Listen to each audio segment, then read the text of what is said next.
There was, for instance, for a while, a phenomenon called superconductivity. There still is the phenomenon, which is that metals conduct electricity without resistance at low temperatures, and it was not at first obvious that this was a consequence of the known laws with these particles, but it turns out that it has been thought through carefully enough, and it's seen, in fact, to be a consequence of known laws. There are other phenomena, such as extrasensory perception, which cannot be explained by this known knowledge of physics here, and it is interesting, however, that that phenomenon has not been well established, and that we cannot guarantee that it's there.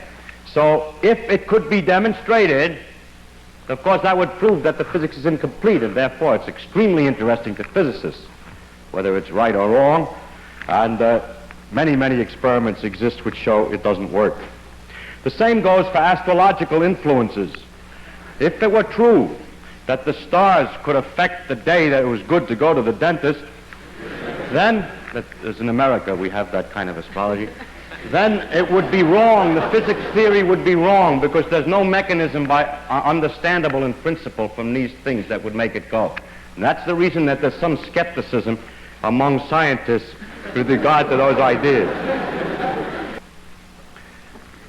Now you see, of course, that with this method we can disprove any definite theory.